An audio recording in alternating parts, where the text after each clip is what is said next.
Empezamos. La educación virtual. La educación virtual es parte de la educación a distancia. Y esta educación a distancia pues está sujeta a las generaciones. Las generaciones se dieron a través del tiempo. La primera generación fue la enseñanza por correspondencia y eso sucedió en países desarrollados.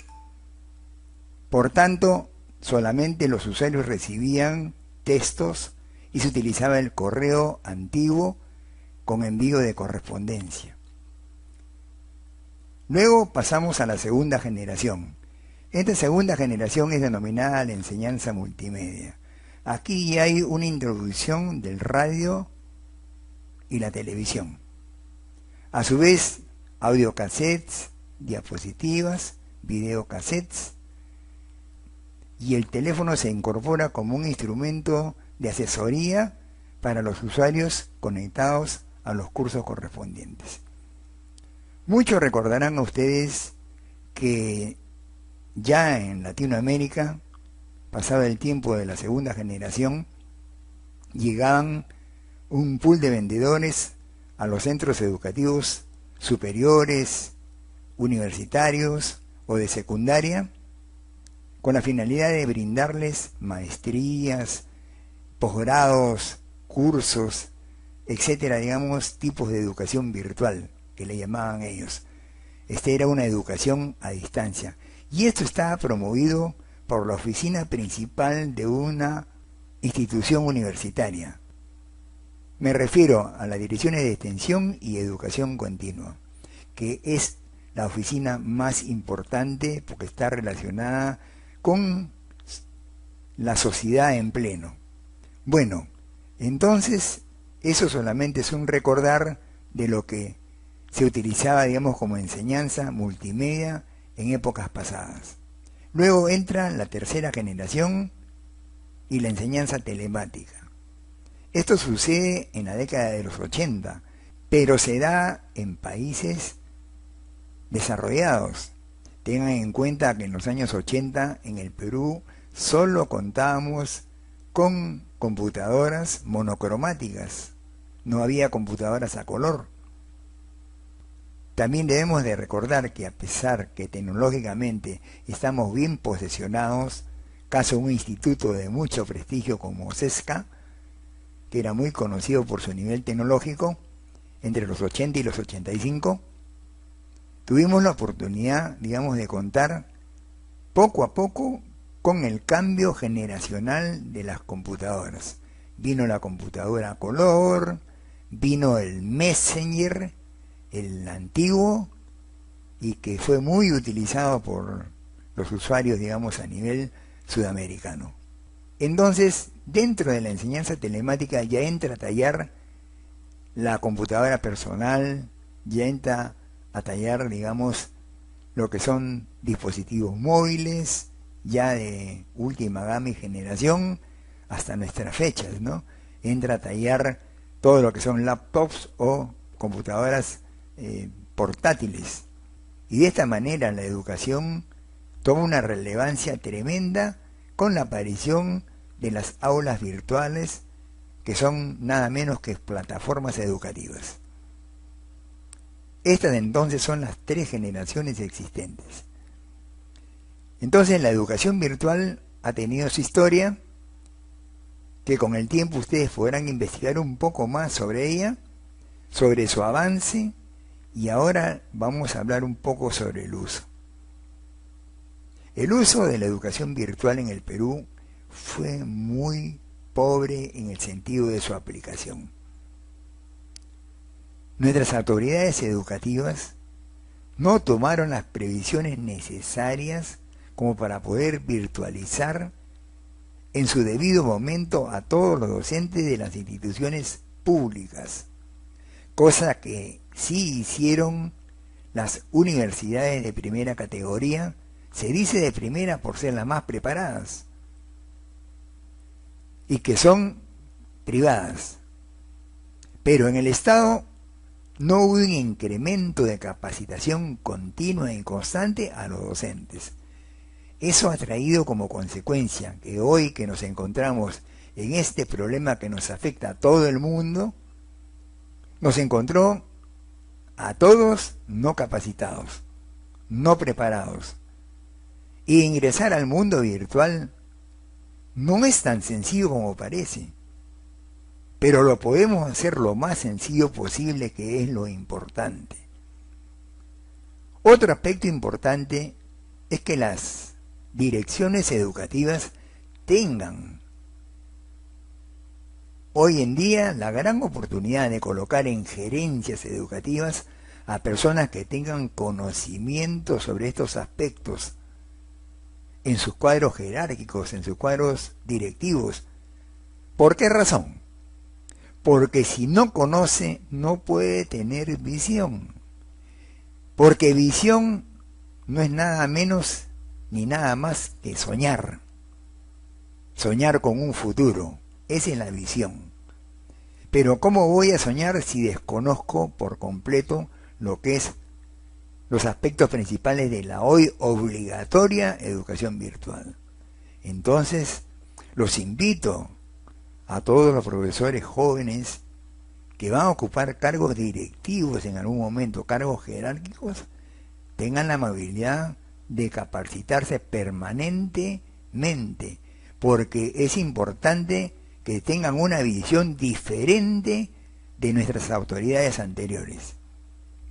Solo así, si la gerencia tiene una visión diferente, podrá orientar a todos los participantes, docentes, administrativos, alumnos, a entrar a este mundo de la educación virtual. Yo, a Dios gracias, ingresé a este mundo virtual muchísimo más de 10 años y lo hice de una forma muy casual, pero mi educación ha sido continua y constante con una premisa importante: nunca se deja de aprender, siempre se estudia todos los días. Si uno no estudia, si uno no investiga, si usted no se prepara, no avanza. Por lo tanto, tiene que estar actualizado en los conocimientos necesarios. Esto respecto a lo que es historia, avance y uso de la educación virtual. Ventajas y desventajas. Aquí podemos hablar rápidamente. La ventaja de la educación virtual para el alumno es que evita los desplazamientos, ahorra dinero, ahorra tiempo. El estudiante puede, digamos, ingresar de cualquier área geográfica, no necesita, digamos, estar necesariamente en el lugar o en el país donde se dicte el curso. Lo puede hacer desde cualquier lugar o cualquier parte del mundo.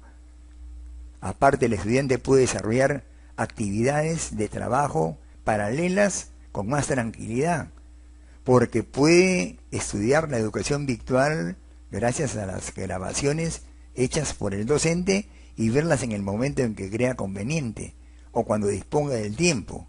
Lo importante es que cumpla con las tareas encomendadas.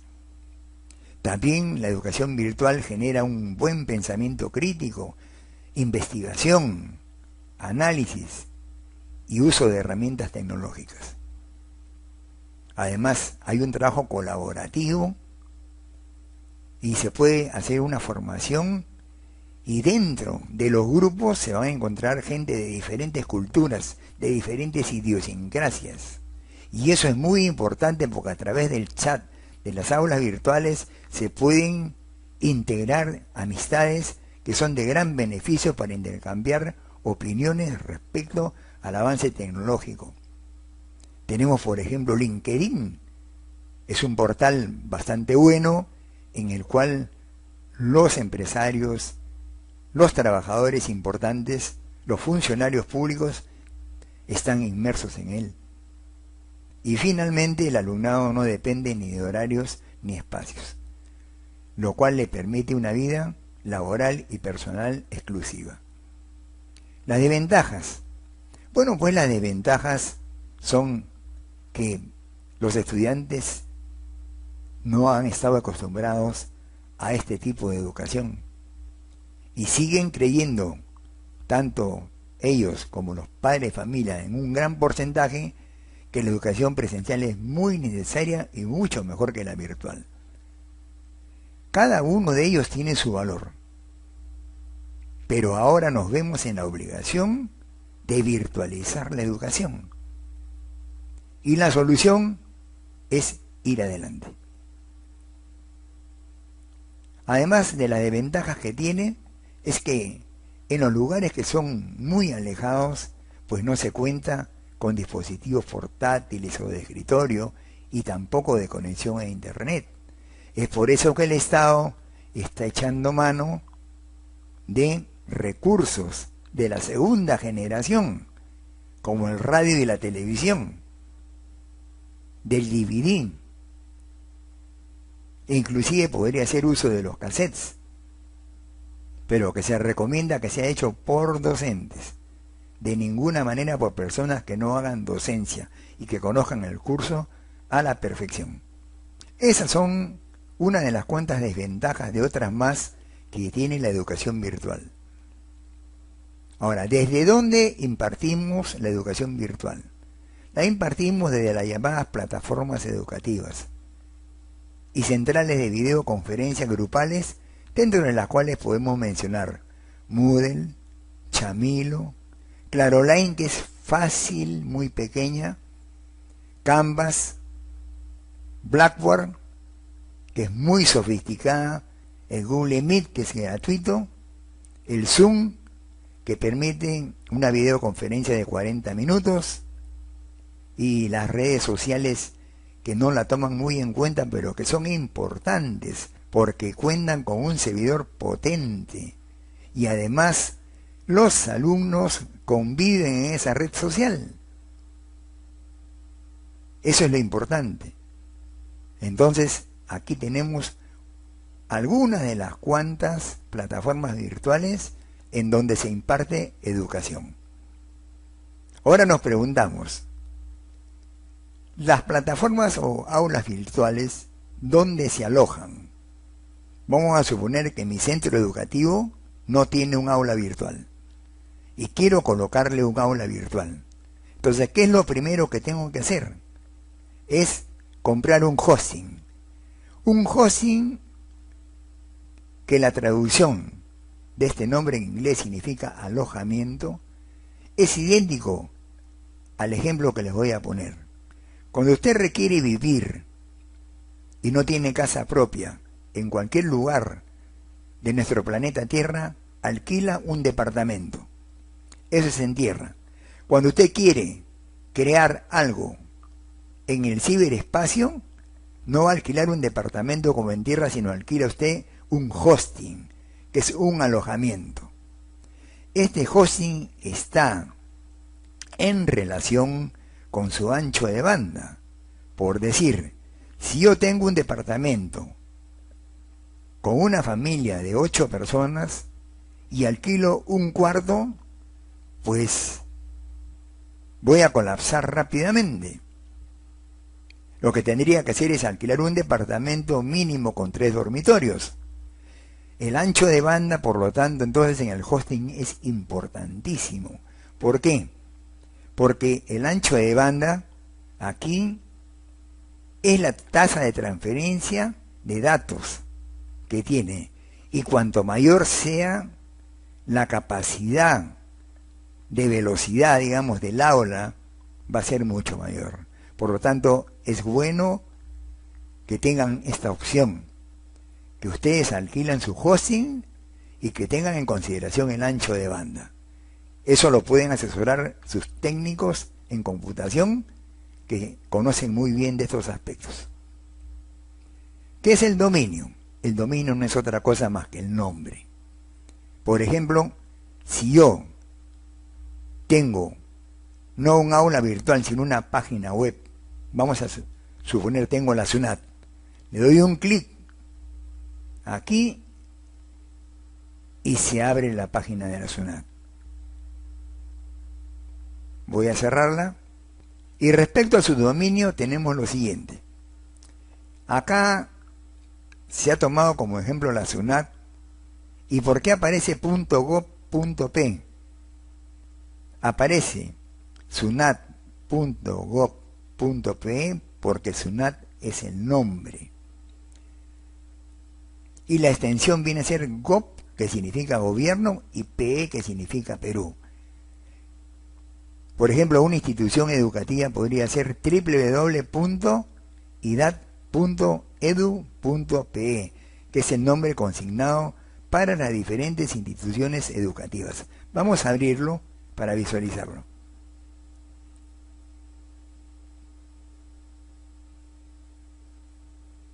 Aquí tenemos la página web de IDAT y vamos a cerrarla.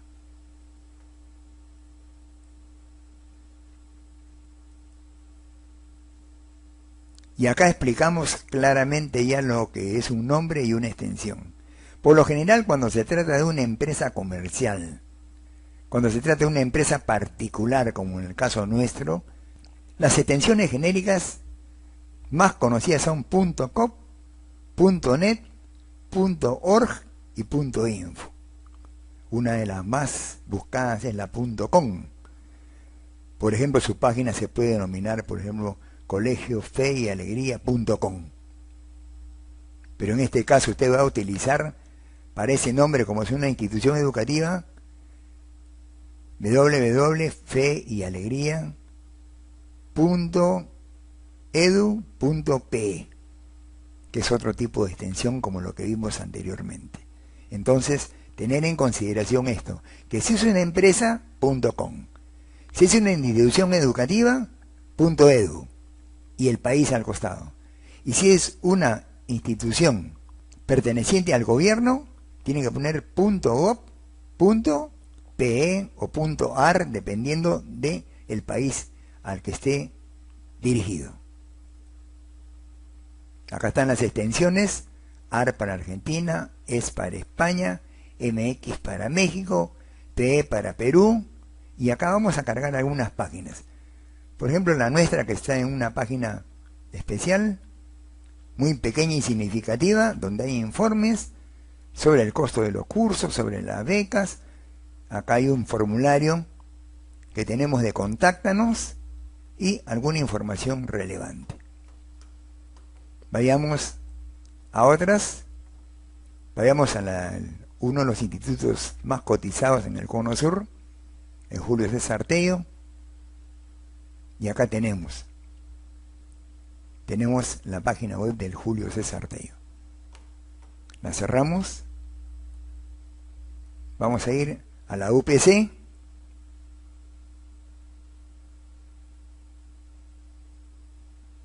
Y acá tenemos que han puesto, digamos, en la portada principal toda la información sobre el problema que nos afecta. Y acá tenemos los programas académicos, pregrado, y arriba está el menú principal. Aquí podemos visualizar en Conócenos las carreras y programas que importante para los futuros gerentes educativos. Toda página web debe ser dinámica, en el sentido, digamos, de que tenga la finalidad de vender el producto, cualesquiera que sea su naturaleza. Por ejemplo, un examen de admisión es un producto que lo voy a vender ¿a quién? A los usuarios. Por lo tanto, no se puede conseguir una página sin una malla curricular, porque el alumno va a querer ver qué es lo que quiere estudiar. Acá, por ejemplo, nos da pregrado, las carreras profesionales y las carreras de posgrado. Y acá los centros de educación internacional. Luego los alumnos ir al intranet, van al aula virtual, van a los blogs, y acá bolsa de trabajo, y acá viene admisión. Acá tienen para tener toda la información sobre admisión. Y acá voy a entrar a mi queridísima Universidad de San Martín de Porres,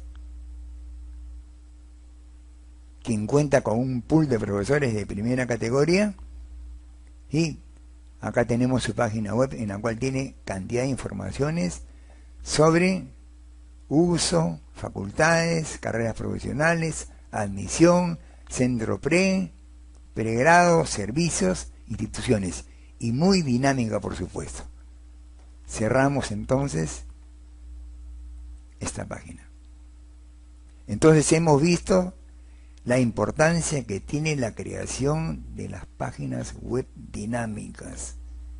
Señores ejecutivos, señores futuros ejecutivos que están en la disertación de este bonito tema de introducción, no escatimen gastos, inviertan en lo que es una buena página web interactiva y dinámica, de manera que ustedes puedan tener pagos por internet, sistemas de pago, ventas, conexiones, es decir, toda una gama de recursos que se requiere ahorita en la modernidad del sistema educativo. ¿Cuánto me cuesta un hosting?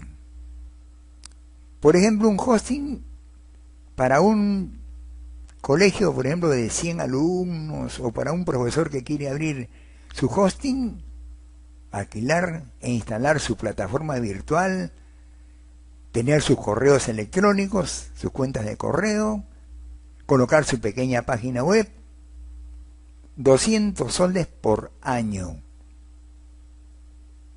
Así de claro, 200 soles por año, menos de un sol al día. Eso significa de que yo puedo atender con toda facilidad una página web pequeña, puedo atender hasta 50 alumnos. Y aquí viene el concepto. ¿Por qué motivo estoy cambiando una parte del tema a este sentido? Porque siempre los docentes nos acostumbramos desde años a estar sujetos a una planilla. Hoy que nos virtualizan, sí o no, vamos a aprovechar a ser profesores virtuales. Pero ustedes pueden colocar su colegio virtual. Compran su hosting, le ponen un ancho de banda y se lanzan, digamos, a instalar su plataforma virtual. Si no la saben instalar, le solicitan al proveedor de servicios que le hagan la instalación de la última versión de la plataforma que ustedes quieran instalar. Siempre y cuando sea gratuita, no hay ningún problema, porque tenemos software libre, por ejemplo Moodle. Entonces también tienen que comprar el dominio, que es el nombre, ¿ya? Pero todo incluido más o menos en 250 por año. Acá figura 310, pero con ajustes y todo podría llegar hasta 250. Pongámosle ya 300 y ustedes van a salir muy beneficiados para organizar sus clases particulares. Los profesores, por ejemplo, de mecánica automotriz podrían poner en su aula virtual sus videos tutoriales de cómo ensamblar un motor por clases, problemas de freno, problemas de inyección, problemas, por ejemplo, comunes en mecánica automotriz, los de mecánica de producción de soldadura, los que trabajan en las áreas de electrotecnia industrial, por ejemplo, podrían poner todo lo relacionado, por ejemplo, con reparación de artefactos eléctricos, con instalaciones industriales, y esto es muy importante, contabilidad, que es tan importante el dominio, digamos, de algo virtual en contabilidad. Pueden publicar sus clases correspondientes, problemas con el usuario, ejercer su carrera profesional y su actividad docente en forma paralela, brindando, digamos, capacitación de cómo pagar un impuesto, cómo pagar el impuesto a la renta, cómo hacer los cobros, cómo conectarse con SUNAT, que eso es constantemente bien requerido. Y la secretaria ejecutiva, por ejemplo, que es de importancia que conozca cómo diseñar un examen virtual, que conozca cómo ingresar a un aula virtual. Si hay algo que tenemos que apreciar de los alumnos de educación superior a nivel nacional, es la actitud que tienen en aprender rápidamente, sobre todo los alumnos. Todo lo almacenan en su memoria. Y en eso mis felicitaciones a todos los alumnos de todas las especialidades de todos los IESTP del Perú. Ahora recalcamos nuevamente, ¿qué puedo almacenar en un hosting? Mi información, y ahí está muy segura, una página web, mi aula virtual y otros complementos más que son necesarios. La página web educativa es un sitio web institucional. Aquí ya es una plataforma dedicada exclusivamente a la educación. Aquí ya hemos visto la página de San Martín de Porres, de la UPC, y ustedes podrán observar en el texto que se les va a enviar para que lo descarguen, van a poder linkear estas direcciones que aparecen. Y acá tenemos ya ahora nuestra aula virtual. ¿Qué fortalezas se requieren para ser un docente virtual? Primero, tener voluntad, querer, tratar de tener vocación y conseguirla. Tener la intención de mejorar cada día. Investigar y estudiar permanentemente. Identificarse con su institución y con su patria. ¿Cuáles son las funciones que se cumplen en un aula virtual? Aquí el aspecto es muy importante. En un aula virtual hay 3 aspectos fundamentales. 1, o soy administrador, o soy docente, o soy alumno. Es igual que si fuese una institución educativa de nuestro planeta Tierra. La parte administrativa la maneja el administrador. ¿Quién matricula a los alumnos? El administrador. ¿Quién alimenta las bases de datos? El administrador. ¿Quién programa los cursos? El administrador, salvo que le dé permisos al docente para que lo haga. El docente se encarga de la enseñanza, y dentro de la enseñanza está incluido 2 fases: aprender a manejar el aula y, lo más importante, preparar el material de trabajo. Eso es lo más importante. Para el alumno las cosas son sencillas.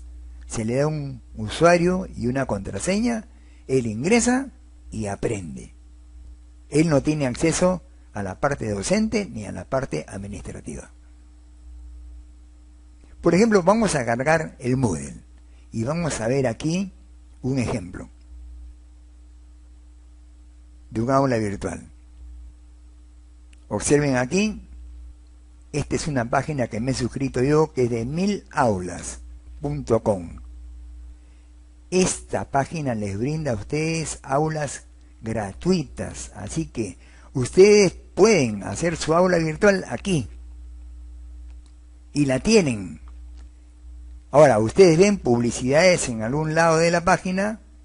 Si la quieren eliminar, dan una propina que no tiene un límite de valor a la empresa correspondiente y les elimina la publicidad. De igual manera, también pueden, digamos, descargar plugins para poder cambiar la apariencia, o sea que la forma de entrar sea como especie de una carátula. Ingreso y sale de frente usuario y contraseña. Aquí, como vemos, por ejemplo, si observan ustedes, esta es la página donde también está cursos disponibles, pero todavía no se ha accesado a la página. Entonces voy a acceder acá a ingresar. Me aparece aquí acceder. Entonces voy a poner admin, sinónimo de administrador. Y voy a entrar con mi contraseña.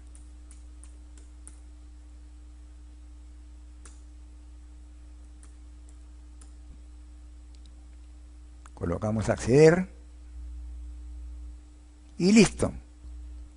Ya estoy acá como usuario administrador.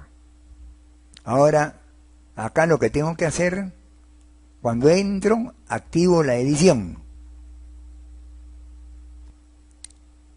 Y se supone que usted va a encontrar su programación de sus cursos aquí.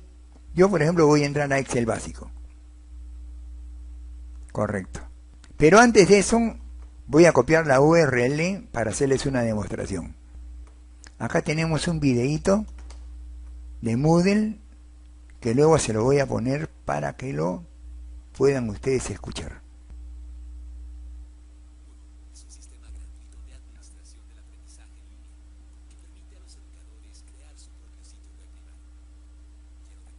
He copiado la URL de este video y lo voy a insertar en este curso como una especie de prueba.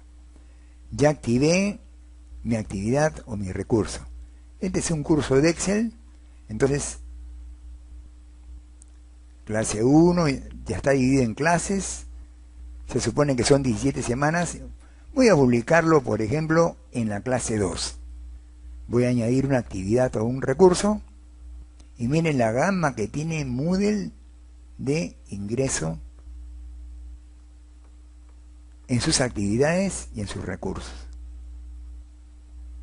Tiene asistencia, base de datos, tiene certificados, tiene consultas, tiene chat, tiene videoconferencias y dentro de los recursos tiene archivos, carpetas, etiquetas, páginas y otras más.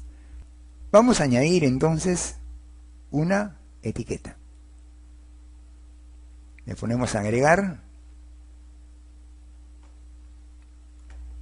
Aquí vamos a ir al enlace. Le copiamos el enlace.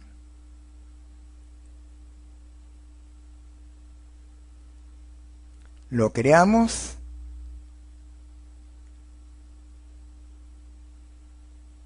Y guardamos los cambios y regresamos al curso. Y observen, el video ingresó y lo he ingresado en la clase número 2. Entonces hemos tenido oportunidad de visualizar cómo ingresar este video, que ustedes lo pueden tener listo desde una cámara digital, desde su teléfono.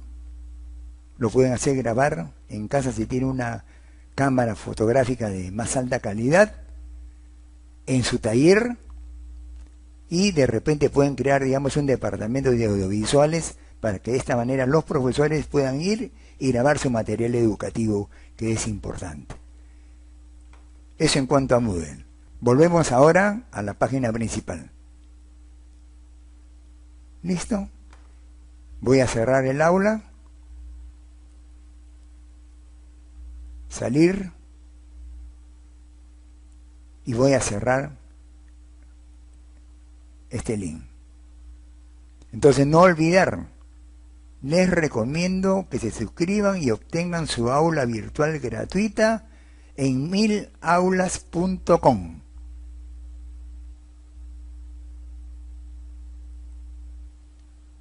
También se les ha dicho que para colocar un material educativo deben de activar, después de haber ingresado con usuario y contraseña, actividades y recursos.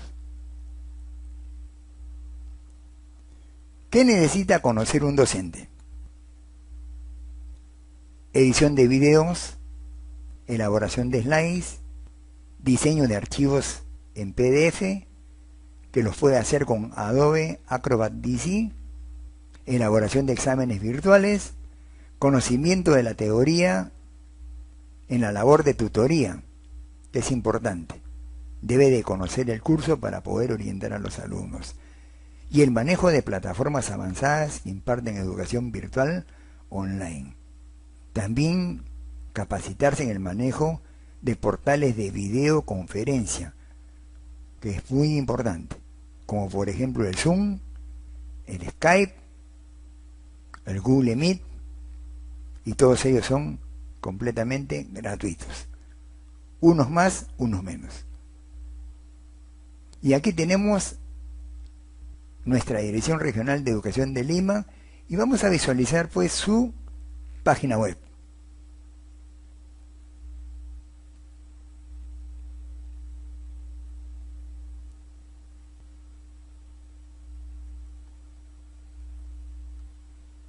Acá tenemos la página web de la Dirección Regional de Educación de Lima. que tiene bastante acogida en el sentido, digamos, que uno puede hacer inclusive la consulta de cómo va su documentación presentada. Es importante, no necesita acercarse y preguntar en mesa de partes cómo está mi documento, porque ahí se los muestra claramente dentro de la página web. Vamos a cerrar y vamos a visitar su aula virtual para que también ustedes puedan ingresar y puedan seguir cursos en línea. Acá tenemos, por ejemplo, exámenes de admisión con las directivas correspondientes, pero para todo esto tiene usted que registrarse y tiene que entrar con su usuario y su contraseña.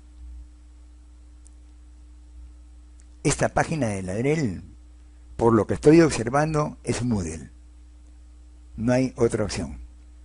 Por lo tanto, digamos, tengan en cuenta que Moodle está en la Dirección Regional de Educación de Lima Metropolitana. Cerramos. Acá viene algo importante, lo que estamos haciendo en este momento. Estamos usando las redes sociales en educación. Primero, Facebook es un servidor potente. Segundo, los alumnos conviven en esa red social, están permanentemente en ella. Entonces, crear un grupo, crear álbumes dentro de los grupos, entonces activamos nuestro álbum y publicamos y lo utilizamos como una herramienta educativa. Una característica importante que ustedes no publiquen en la biografía del grupo. Se publica siempre en álbumes para que se pueda tener un acceso permanente a las clases. La única desventaja es que las clases se van almacenando de abajo hacia arriba, no de arriba hacia abajo como debería de ser. En este caso tengo la oportunidad de tener e interactuar con Facebook y el chat está disponible. Entonces, lo único que les queda es interactuar y crear grupos educativos en las redes sociales y tener su material listo para poder crear. Vamos a ver un ejemplo más claro. Soy profesor, por ejemplo, de redacción general. Hago mis 5 clases primeras en mi escritorio con una cámara fotográfica de buena calidad. Abro mi grupo, publico mi clase número 1, le puedo colgar un archivo de información, puede usted conectarse vía correo electrónico en Gmail, puede indicarle alguna interacción con Google Drive, y es decir, usted puede lograr hacer maravillas con el uso de las redes sociales en educación. Y acá tenemos el Blackboard. El Blackboard es una situación aparte porque es una magnífica plataforma virtual. Completa, tiene todo. Lo utilizan las universidades de primera categoría y colegios de primera categoría. Les recalco que categoría en el sentido de que tienen toda la infraestructura, tanto académica como tecnológica. Entonces Blackboard, que significa pizarra, ellos trabajan con el Blackboard Collaborate, entonces hay que hacer una definición. Las alternativas que tienen manejan de todo: aulas virtuales, grabaciones de video, trabajos, alternativas. ¿Y qué es lo que ha hecho la universidad privada? Les voy a explicar. La universidad privada ha hecho lo siguiente. Ellos publican el horario como si fuese presencial. De 8 a 9, el primer curso.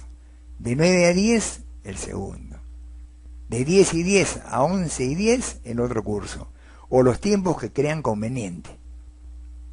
Cada profesor sale en su horario exacto mediante videoconferencia en Blackboard. Y desde ahí transmite en vivo su clase. Entonces cada alumno está sujeto completamente una mañana completa al horario. Eso es una transmisión en vivo. Ahora, lógicamente el profesor puede grabar y publicar su clase para que el alumno lo pueda repetir las veces que crea conveniente. Y eso está dentro de las ventajas del Blackboard. Aquí, por ejemplo, vamos a ver acá, aceptamos y nos va a mandar al aula virtual de la UPC. Nos pide el nombre del usuario y el nombre de la contraseña. Los alumnos reciben su usuario y su contraseña. Ingresando, van siguiendo las secuencias hasta que van a conferencias y van a encontrar la relación de todos los cursos que tienen en clase. Linkean la conferencia que les toca a la hora determinada y tienen en vivo al profesor. Eso es muy importante. Cerramos entonces la parte de Blackboard. Y acá la escritura por voz es un tema que lo vamos a poner en un video especial y lo vamos a definir con sus servicios de escritura por voz, que es magnífico, es un servicio de Google. O sea, les vamos a colocar el video en la siguiente secuencia el día de mañana. Señores participantes, eso ha sido todo por el día de hoy. Les agradezco la audiencia y será hasta el día de mañana que continuamos con las clases. Muy amables.